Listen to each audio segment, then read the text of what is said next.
to the Porch. I'm Lindsay Baccardo, keynote speaker and virtual presenter for organizations who want to build strong, heart-centered, multi-generational, diverse teams. And I believe that the modern day leader really has a moral obligation to continue to grow and lead others from a healthy and safe place. And so you're going to hear me bring on all different types of psychologists, experts, storytellers, emotional intelligence researchers. And today we have an incredible author and speaker, Ashton Applewhite. Now, I would really encourage you, Sam's going to put her TED Talk in the chat. Grab this link and just open it in a window and watch it afterwards. Okay, this TED Talk has been seen by over 1.7 million people. She has something very important to say. And what I love about her, besides the entertainment value and the education in this book, is that I got a sigh of relief, probably for the first time, around the concept of growing older. You know, in the US, we have a very narrow view of what it means to grow older. I see this every day as a generational specialist going into companies.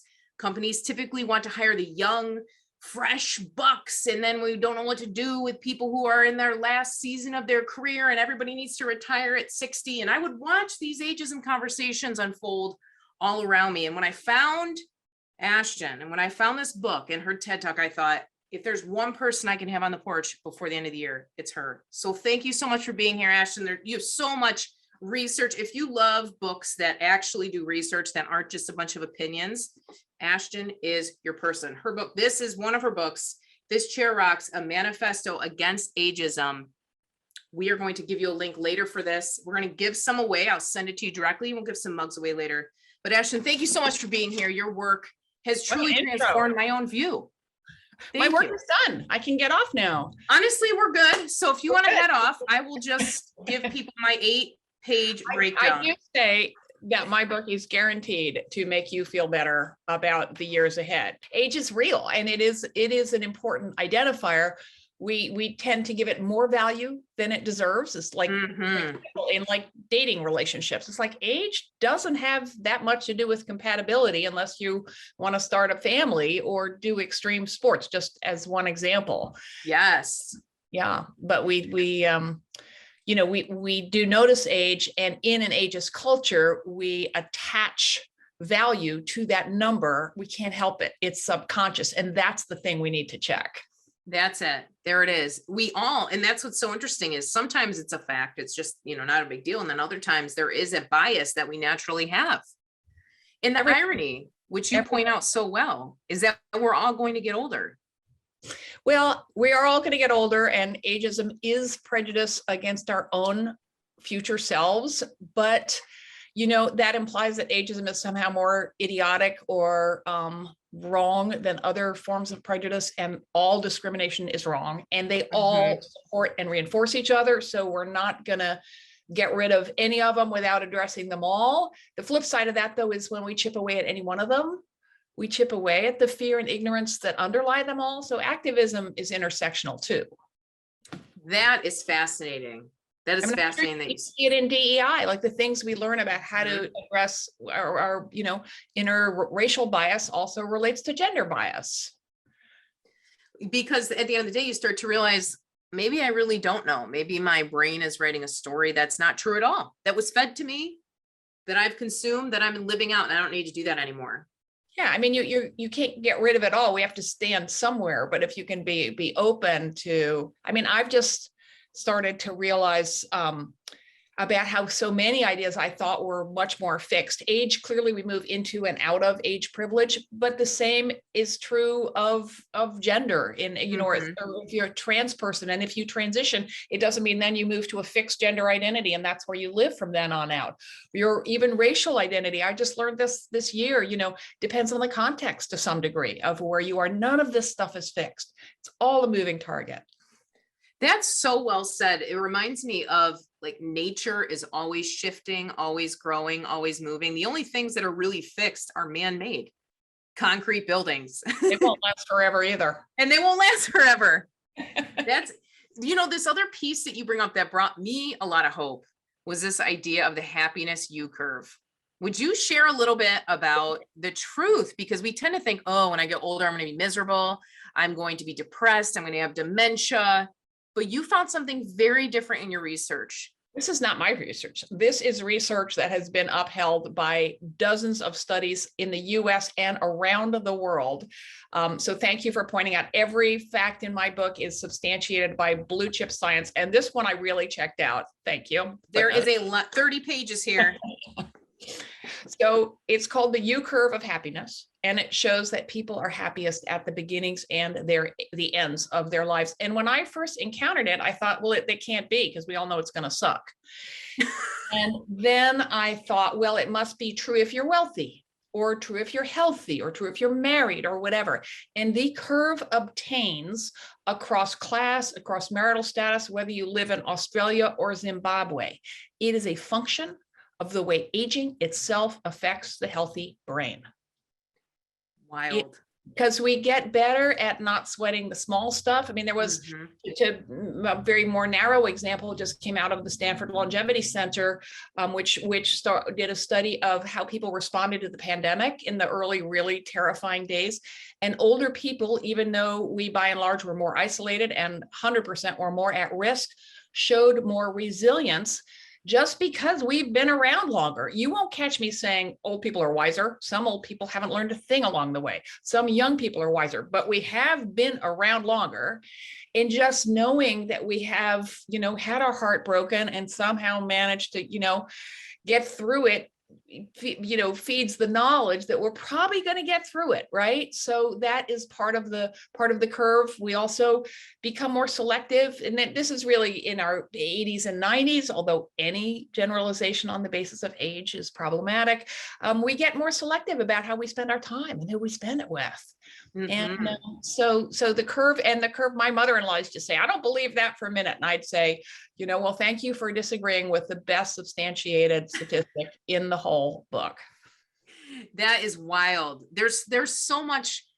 It's so easy. Sorry, one more thing. Think what that curve looks like in a world that tells us it's all going to be horrible. Imagine what it will look like in a world where our attitudes towards age are more neutral. That's exactly what I was going to say, is that what a difference between what we actually know and this narrative we all assume. And this was wild in your book. Can you talk a little bit about this? That we tend to assume that like ship's going down and, we're going to be immobile and not enjoy any of our life. And it's just going to be, we're going to decline. We're going to have dementia. We're all going to end up with all these problems. But you also found research around that we can tend to overgeneralize and put a lot of fear towards that. I mean, when you say I found research, these facts are at the top of the internet. Google U curve of happiness, Google percentage of Americans with dementia or in nursing homes. I mean, I thought the odds of ending up in some horrible institution were pretty good. When I gave my TED talk, which was 4 years ago now, the percentage of Americans over 65 in nursing homes was 4%. It's down to 2.5%. So, it's not that the scary shit isn't real. It's that, the likelihood of any one of us getting dementia continues to drop. It's out there. It's scary. It's real. But the odds of you or I getting it are lower all the time. We don't know why. And people are being diagnosed at later stages. The question that, that got me going. I mean, it ended up being an obsession and a book and a career. Who knew? Not me. Is why is this narrative so predominant? Yes. And the sort of overarching answer is, newsflash, we live under capitalism. No one makes money off satisfaction. When we think that our having wrinkles is the end of the end of life as we know it, or when natural transitions of aging are pathologized, then we can be persuaded that we need to treat or fix or stop this problem called aging. And aging is not a problem. It's not something annoying that old people do. It is a journey on which we embark the day we're born. And there are only two inevitable bad things about aging. Some part of your body is going to fall apart. Cognitive decline is not inevitable, but your body is not going to work the way it used to. And people you've known all your life are going to die. But everything else is up for grabs to some degree, depending, of course, on not just our genetics, which is only responsible for a third of our health outcome, but luck, class, gender, a million other variables. The longer we live, the more different from one another we become, the less our age says about what we're capable of or interested in or anything else. That is fascinating. I remember reading that and thinking, that's really true. The older you get, the more narrow your experiences are, very much around your own personal life. You will not have the same view as somebody else your age. You might have very different views because you've had a whole pile of experiences that inform you. But it makes you becoming. But every newborn is unique, but 17-year-olds are still way more alike cognitively, socially, developmentally than 37-year-olds, who are way more diverse than 67-year-olds, and so on out. So we are each shaped by a unique set of experiences, as you point out, but there's way more diversity. This is true of racial groups too. There's way more diversity among Mexican residents of Tucson than there is, between them and other Mexicans or, older people. There's more diversity within any group, selected by social scientists than there is between that group and other groups. So the variety, the diversity is enormous. This is so important, because I see this when people want to talk about generations at work, that, we want to kind of categorize everybody and predict this is a boomer's behavior. This is how a Gen Z is going to behave. This is how millennials going to behave. And I don't even like to get into those conversations. I really want to talk about the individuals on your team and the experiences they've had and who they're becoming and what their dreams are, what even their economic background was. What stories are they going to share with you from childhood that shaped who they are today? That's more important than Gen Z's like technology. Absolutely. I know I'm typing, but I am listening. I'm pasting into the chat a piece I wrote called "Let's Climb Out of the Generation Trap," which is really to try to wean ourselves of our dependence on that word, which is very useful, but we use it as a placeholder to suggest that everyone born in the same year is the same. And it fosters stereotyping inherently. And it's also used by marketers and all politicians to give this idea that Gen Z, millennials are lazy, boomers are greedy, you name it. Again, they're poor boomers and rich boomers. They're selfish boomers and selfless ones. And the same is true of every age group. That's right. The one thing, and I'm curious what you think about this, the one thing that does seem to be helpful when we talk about generations are, if you did have a formative experience that makes sense with your cohort, with your age, acknowledging that experience, even though people took it in very differently. My dad took in Vietnam very differently than his brother did. They had different experiences, even though they're only 3 years apart. They had different experiences around that. Those are formative. I mean, I know from 9/11 or, Kennedy being shot, and we are shaped to a degree by the circumstances in which we were born. But that doesn't say that I will necessarily have something have more things in common with someone who was born at the same time I was. They're more likely to be shaped by class, by our experience in life, gender. All have more to do with shaping affinity and experience and who we are and why than age does. It's just not as important as we think it is. Oh my gosh, that's the money shot right there.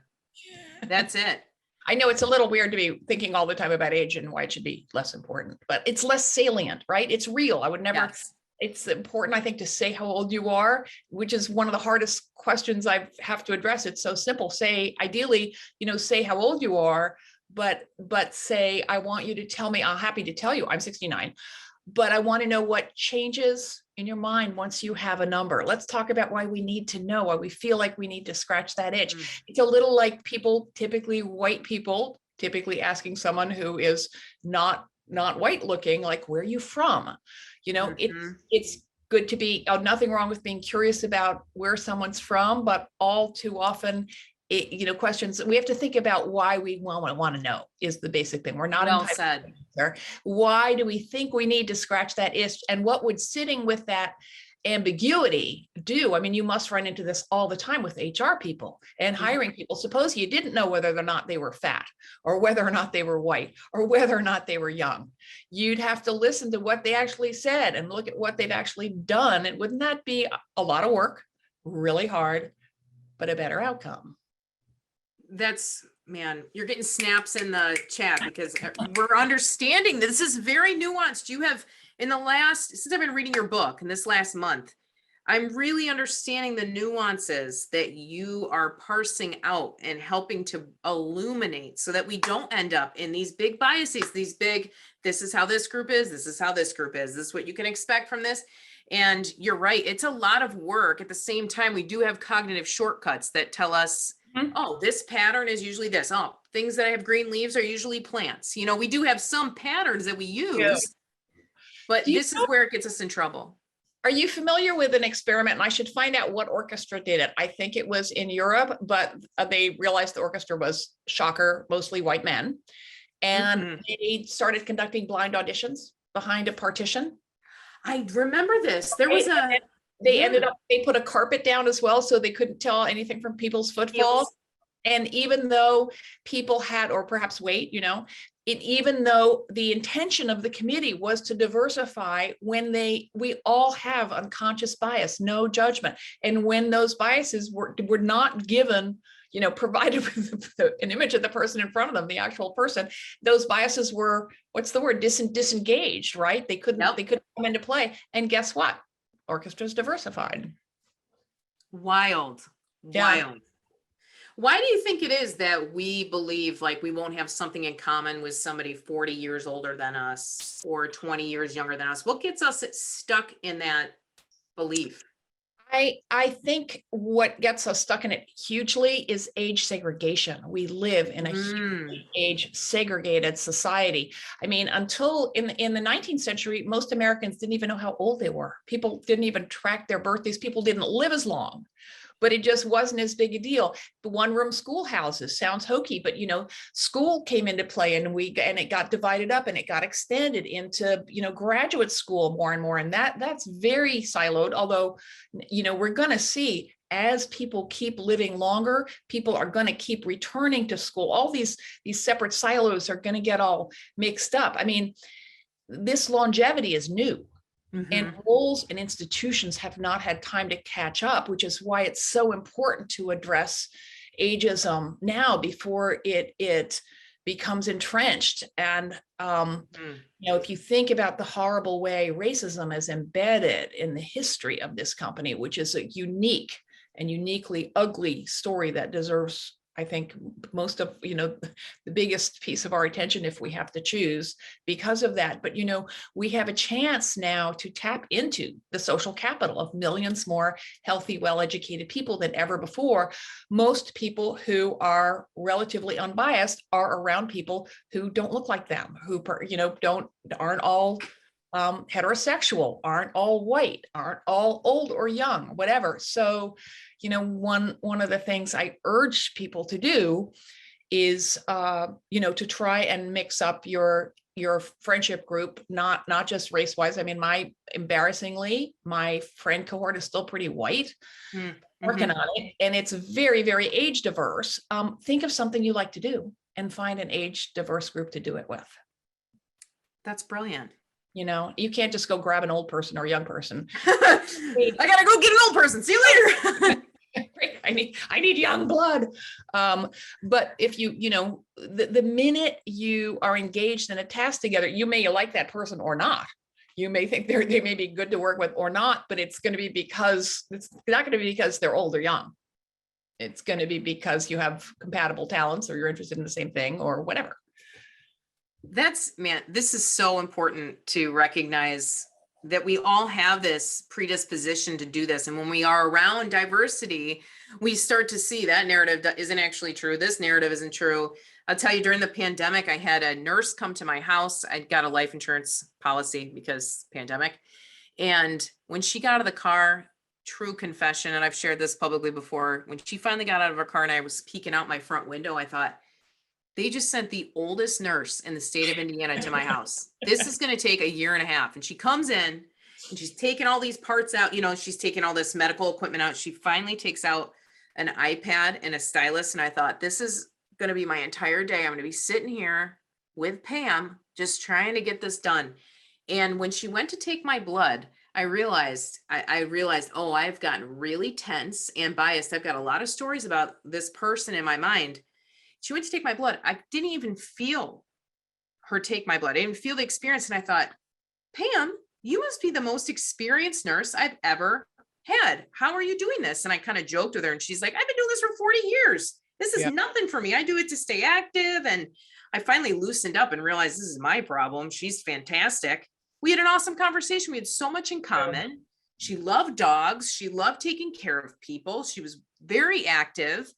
And when she left, it only took her 22 minutes to do this whole process. And I'm sitting here thinking, you're going to take 1.5 years. What are we going to, I'm going to have to show you how to use your iPad.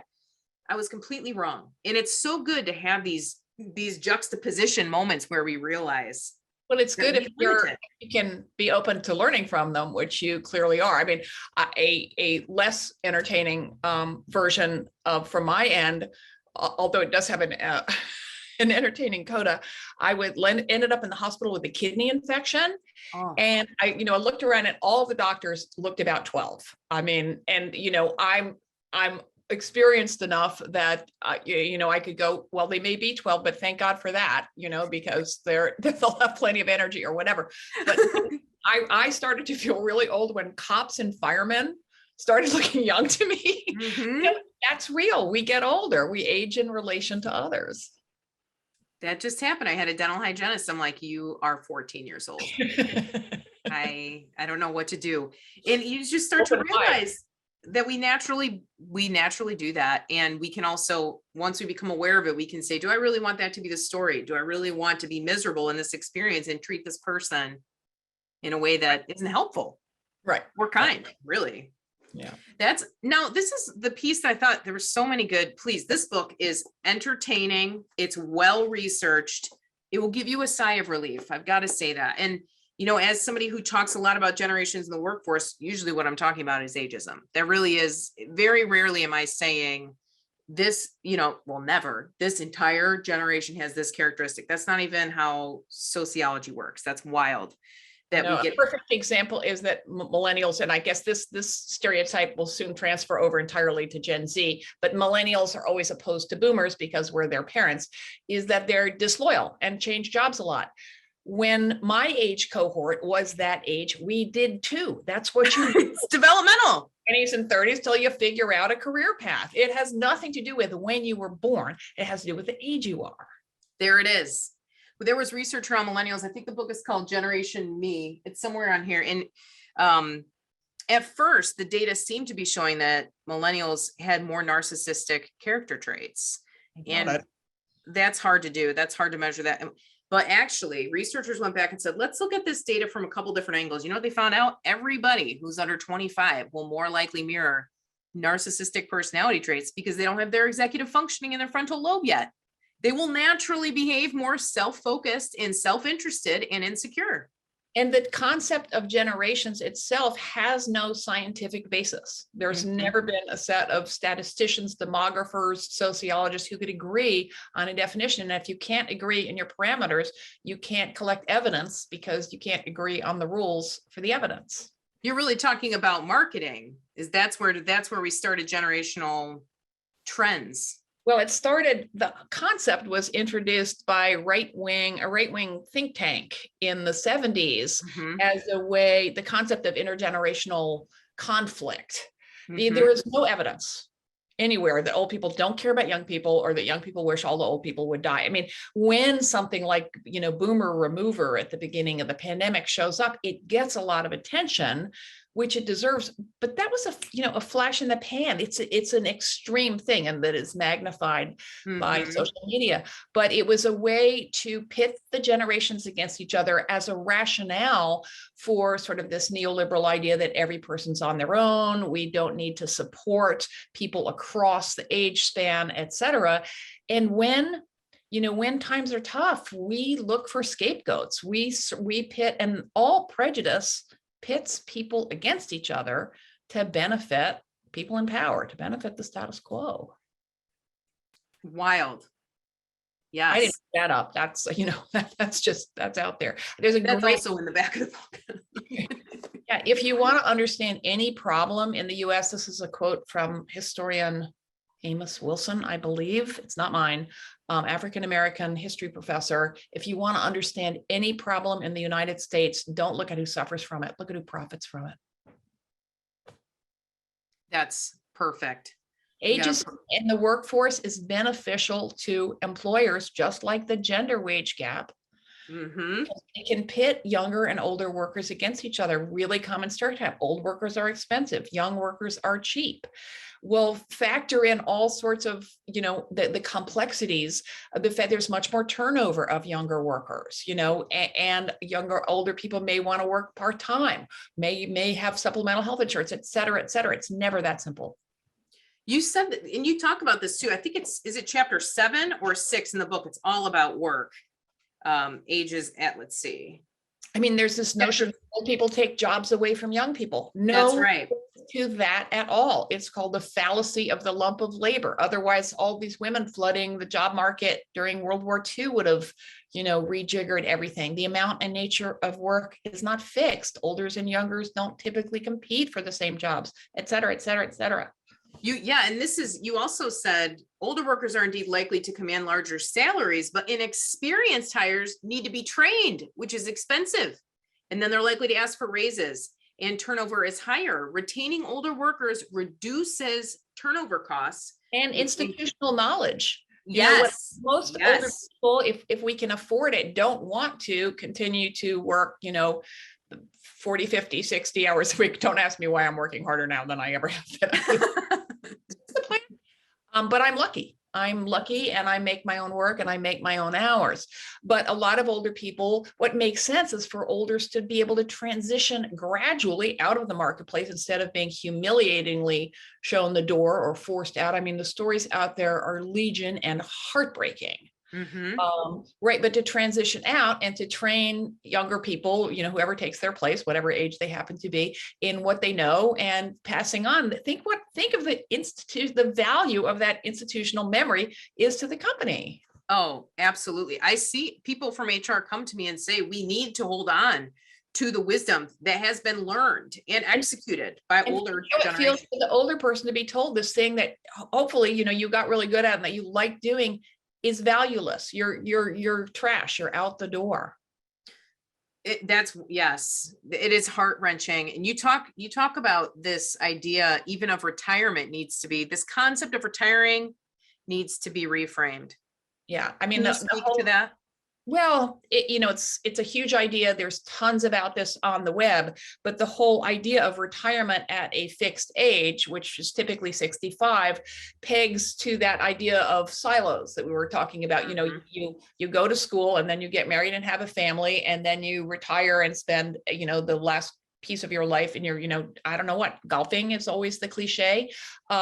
Most older people need to work longer, want to work longer. What makes more sense? This is an idea of Laura Carstenson's of the Stanford Longevity Center and many other people, is that we will cycle into and out of the workforce, that hopefully we'll have room to take longer to figure out what we want to do, or maybe we'll do 10 things instead of one or 2 things, and have more support when we're at home with little kids, right? And then work longer. This idea that at 65 you're not useful anymore it's absurd. And it also, there's tremendous economic hardship. I mean, I don't know the number off the top of my head, but the percentage of older Americans who have enough to retire securely is minuscule.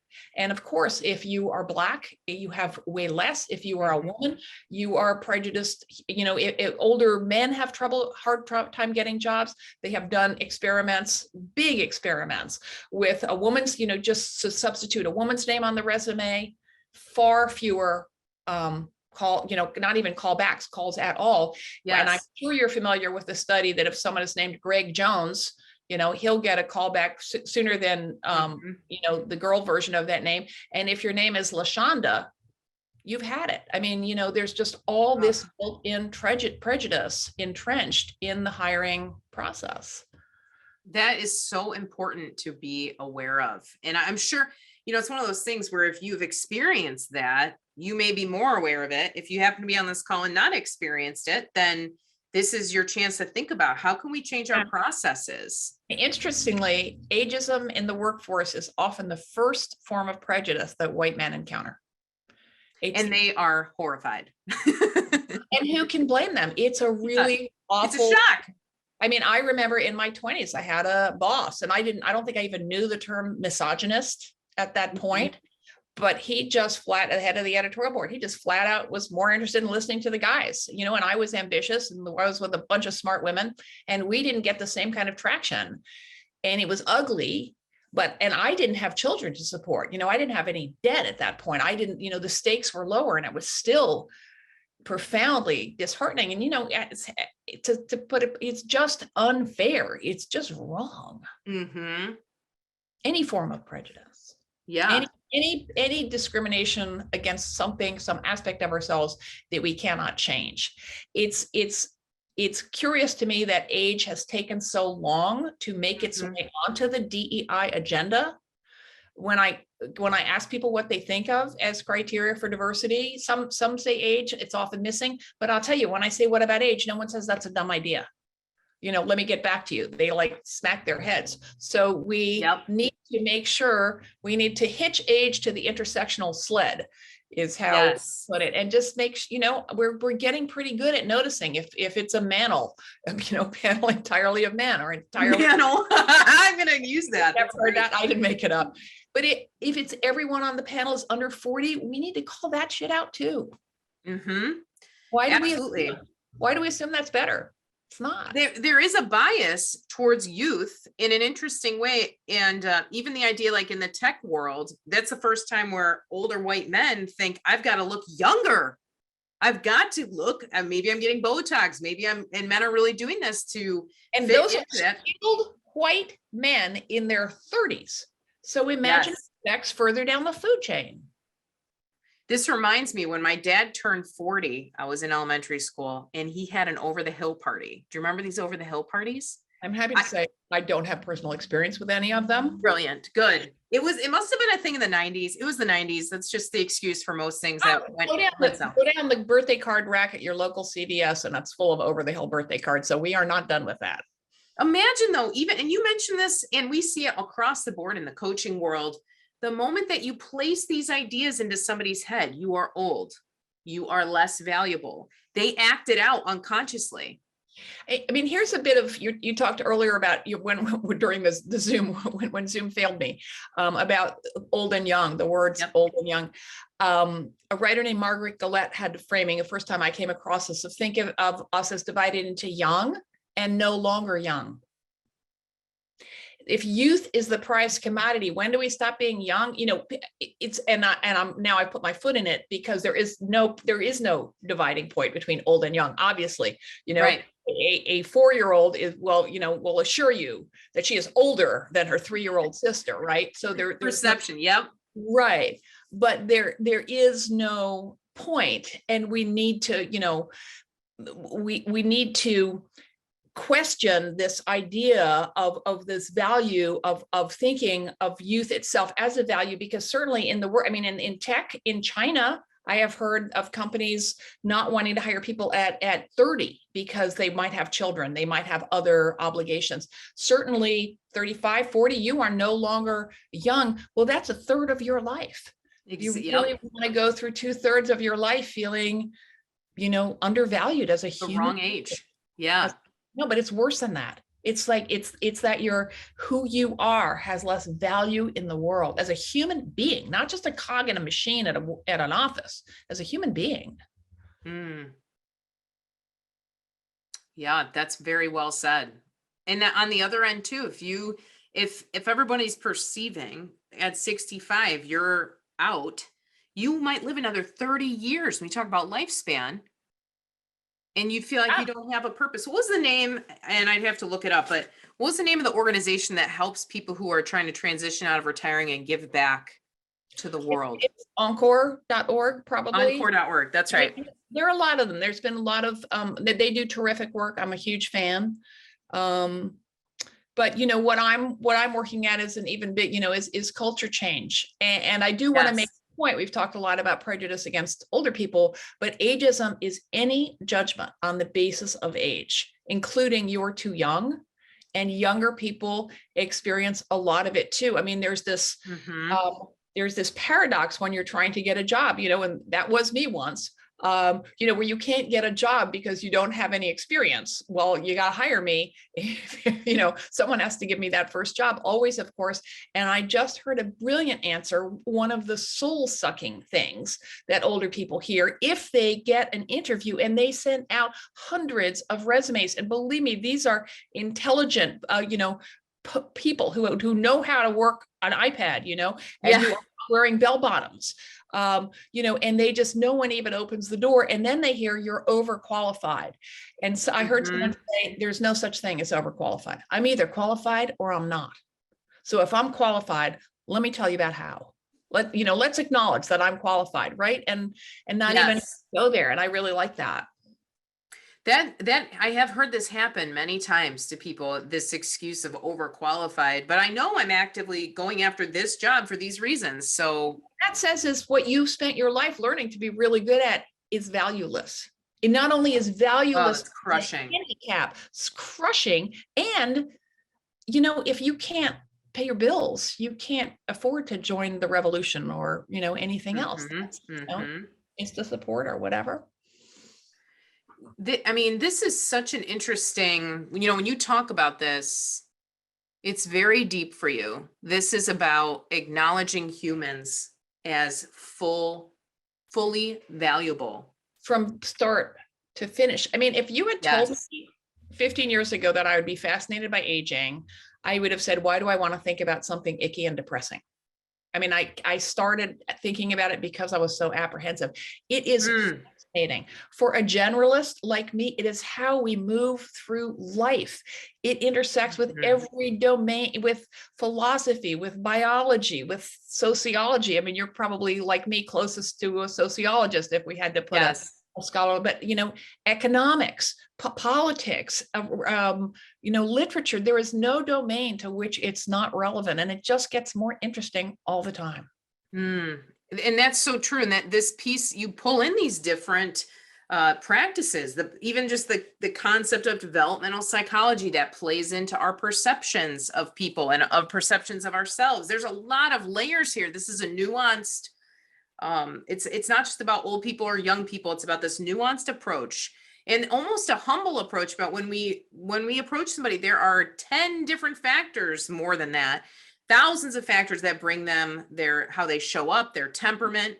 And if we treat them, as leaders, and we all know this, and there's a lot of questions coming up too, but when we treat people with a limited view before they even get a chance to show us who they are, we've lost, and they certainly have lost. This is deep for you. This is soul work. This isn't just, let's try to make things equal. This is really important work to be done. Well, it's important, honestly, globally, because population is a permanent global demographic trend. I mean, here's kind of a blow your head off idea, at least it was to me when I encountered it, that in the Paleolithic era, our hominid ancestors evolved to a point where a third living generation was possible. And that's when art happened. That's when music happened. Oh, The grandmother hypothesis, which is gendered and heteronormative. But the idea was that this third living generation enabled the transfer of knowledge. Maybe they kept, the toddlers from falling into the fire when the people were out mammoth hunting, who knows? But there was a remarkable leap forward in civilization when we had 3 living generations for the first time. In your and my lifetime, 4 and even 5 living generations are becoming commonplace. Why, and I can give a glib answer to why the narrative is so alarmist, because alarm sells papers, because when times are scary, we search for scapegoats, because global capitalism needs to pit people against each other, old against young, Black against white, immigrant against native, you name it. So all these big systems are in power, but we do have this amazing opportunity, which is a first in evolutionary history. And if we don't address it, it's a very different scenario. Think what the women's movement did to foreground sexism. They were like, women everywhere in Yes. the world are up against experiences that are different from men, and we need to center that in our conversations. The way Black Lives Matter has helped do that around racism in this country. Structural racism, it's there everywhere and between our ears, right? So ageism needs to be that central in any conversation around age if we are going to level the playing field and make the most of longer lives individually and collectively. Sorry, that was a bit of a soapbox rant. This is so, I'm going to take pieces of this and post it to social media, if that's okay, because I know that you have, it's so important what you're talking about. And the world really needs to hear it and understand that bigger picture of why it matters that we come together, pass down wisdom, take care of each other, enjoy that. Yes. Is that really the core for you, Ashton, taking better care of each other? What do you Well, think it is that keeps driving you? well, you know, you've sort of done my work for me that I of course believe it's incredibly important. Everyone ages. Obviously, we need a more communitarian world where we do look after each other and come together across these divisions of race and class and gender, you know, or otherwise, you know, and we certainly need all ages in this. Or how else are we going to address, you know, the horrific problems plaguing humanity? You know, politicians are already exploiting deep divisions of race and class and, you know, where you're from. We cannot afford to add age to the mix. We can't. You know, so it clearly, it seems really important to me as human beings. I mean, I think maybe the most important chapter in the book is the one about this myth of independence. I think it's called the independence trap. No one's independent, ever. And the things that make us appear independent are usually available only to the wealthy. You know, we can purchase supports and people to do shit for us that makes it look like we can do for ourselves. But, you know, that's hugely classist, blah, blah, blah. So, you know, all of life is interdependence. People love to help.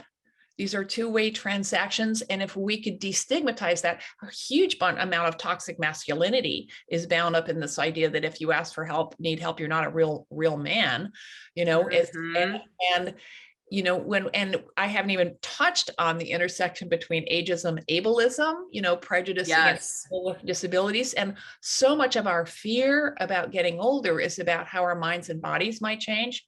That's not ageism. That's ableism. Plenty of younger people are disabled. Plenty of olders, you know, make it to the end without severe incapacity of any sort.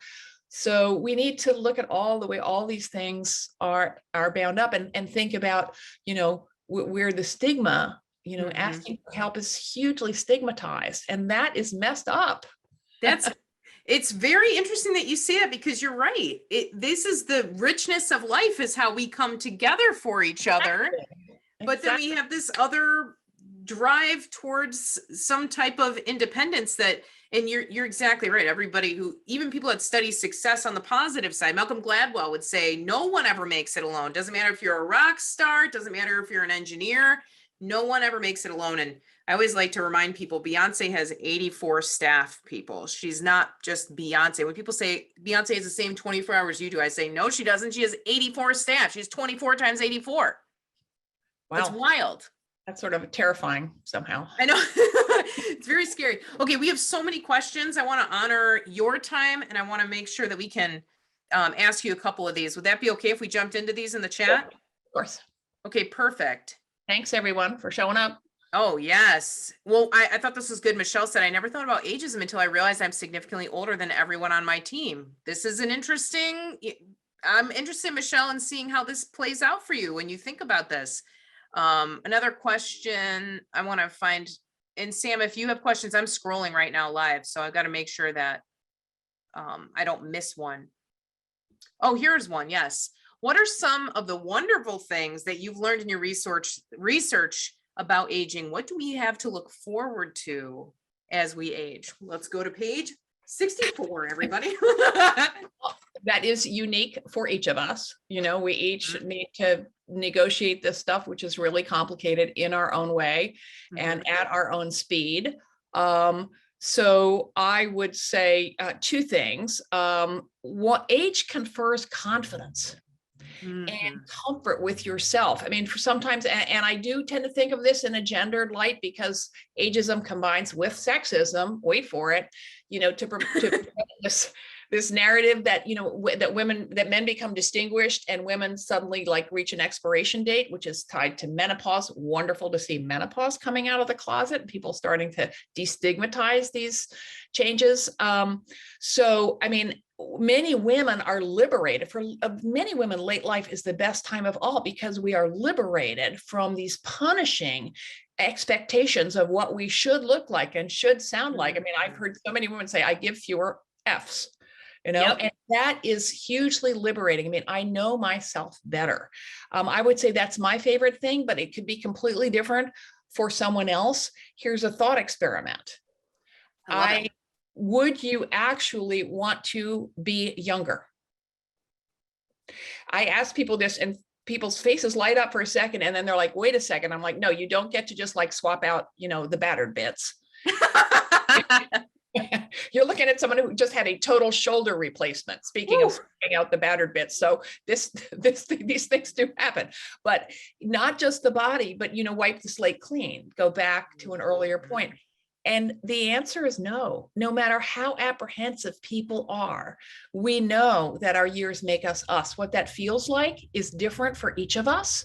And some losses are more acute. I was never an athlete. So the fact I miss being able to run in theory, but I did, it's not like I was a professional soccer player or whatever, right? So some losses may go unnoticed by some people and others felt them very deeply, et cetera, et cetera. We do this uniquely, but and let's not forget that happiness curve. We grow happier. Isn't that the truth? I think I'm really leaning into that happiness curve, Ashton. Do you want to be younger, Lindsay? If it was wiping the slate and going back and having to redo youth again, no. Let's all be honest with ourselves. Who wants to go back and do high school again? I have a high schooler. I know. Yeah, and let's not forget that is in an ageist culture, an ageist and ableist culture. So if we could do something to reduce these fears and stigmas simply by looking at the facts, not by painting some happy narrative here. There's tons of evidence that shows that attitudes towards aging affect how our minds and bodies function at the cellular level. And the media usually describes it as people with positive attitudes towards aging. I say people with fact rather than fear-based attitudes. We live longer. We recover more quickly from severe disability. We are less likely to develop Alzheimer's, even if we have the gene that predisposes us to the disease. So if you want a reason to check your age bias, just do it for your health. Isn't that amazing? The power of the mind. The power of how we think about your book. I think about the ripple effects that it's had in my life, that it's going to have in anybody who reads this book, because you will frame up your future with more hope and facts. This isn't a cheerleading, rah, rah, rah, everything's going to be okay. Nothing bad is going to happen to you. Thank you for saying that. Yes, this is just a very sober view of what it means to age. And there's so many people have spoken into this book, and Lamont has spoken into this book. So many people have said this is the book to read. And I think one thing that we're noticing a trend are that people my age in their 30s, they're definitely categorizing them as millennials. Millennials are writing their wills more right now because death is salient in our mind because of COVID.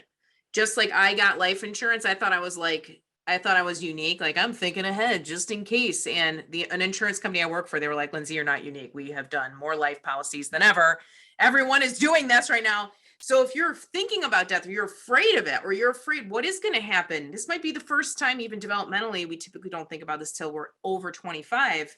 Grab this book and use it as a way to help yourself move through the very reality that we will all continue to get older.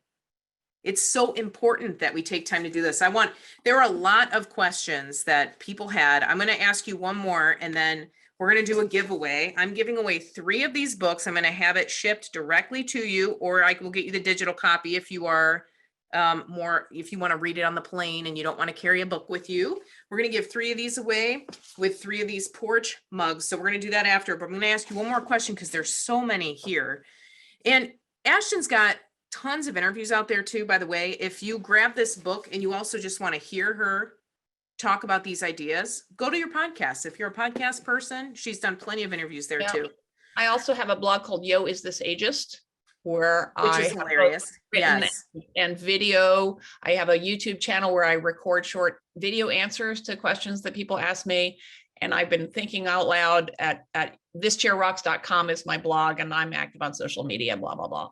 She's everywhere. Tweet her. You know, you can always ask her too if we didn't get to your question tonight. Okay, here's one other. What's that? Send it in to Yo, Is This Ageist? There you go. There you go. And you can have I love that. It's like writing into Ashton. I'm going to start sending more thoughts your way, Ashton. I love it. Okay, one more question. When people, going back to this concept of if you have, are you actually overqualified for a job, or is that ageist? And somebody asked, don't you think the term overqualified is what people try to use when a company doesn't want to, doesn't have the money to pay a person for their level of experience? Is that a way that companies just get out of having to pay somebody what they're worth in a sense in the marketplace? Or what do you think makes companies say that? It can be. It can also be just a lazy way of getting rid of the person. You know, you don't want to deal, maybe you hired someone else, or maybe you're biased, age biased or whatever. It's just an easy way to pass on that person without looking at what they could bring to it. I mean, a lot of, why don't you, say what the salary is? See if the person is interested. That's a really good way to see if they're interested in the job if the salary is a problem or not. That's well said. And we're trying to bring, I know IO researchers are trying to bring more light to this idea of publishing salaries before somebody's farther into the process, so they can make that decision for themselves and not be overqualified and cut out before they've even had a chance. Yeah. That's so good. I know there's a lot of questions. You can definitely send them into Ashton at Yo, is this ageist? Am I saying it right? Yo, is this ageist? Ageist, yeah. And also there's a site called the Old School Anti-Ageism Clearinghouse, oldschool.info. Yes. And which is hundreds of free vetted anti-ageism resources. And we're doing something called office hours on Wednesday, every Wednesday at 12:30, where I and my two collaborators are available. Our office door is open. So go to my Instagram and you'll see the link tomorrow, which is at This Chair Rocks. Then you can ask. Oh my gosh. In person. Am I going to see more of Ashton? Yes. Every Wednesday. I just wrote it down for myself. This is great. Okay, we're going to give away 3 copies of this. We will send it to you and a mug. And all we're going to do is the first 3 people that share something they learned tonight, just something they learned tonight that's shifting their perspective. I don't care if it's 50-degree shift or a 1-degree shift. In the chat, would you share something you learned tonight from our conversation? The first 3, we will grab your address and make sure to send you this book. I think this is fantastic. Let's see. Okay, we've got a bunch of things coming in. Here we go. Oh, I love this. That I'll be happier as I get older. Wendy, Sam, let's get her. Sam, if you can DM Wendy and get her address. Ageism versus ableism, Christy Brandt. Yes. Ageism is prejudice against your future self. Brilliant. I love this. Let's see what else. White men are feeling it now, Jane. I love that. Age is perception. Getting old doesn't have to be scary, Kim. I love that. So let's grab these top 3. Sam, I'll give you a chance to get their information. So that would be Wendy Levine, Christy Brandt, and Jenny Brevitz White. Welcome to the club. Maybe we'll do a book club in this next year. That'd be really fun. Ashton's got office hours. If you do a book club, I'll show up at one of the meetings. We'll get her back, everybody. This is huge. Ashton, I consider you a mentor of mine, even though I've spent so much time here and I've just met you tonight. I am so lucky that I got to spend this time with you and learn from you and really have a more hopeful, accurate future for myself and those that I serve inside of organizations to make sure I'm not perpetuating ageism. So thank you for your time, your energy, your intellect. We are lucky to have this time with you. Thank you so much. Great to meet you, Lindsay. Thank you, everyone. Thank you. Thanks, everyone. Hope you have a great night. Yep. Take care. We'll see you in 2022.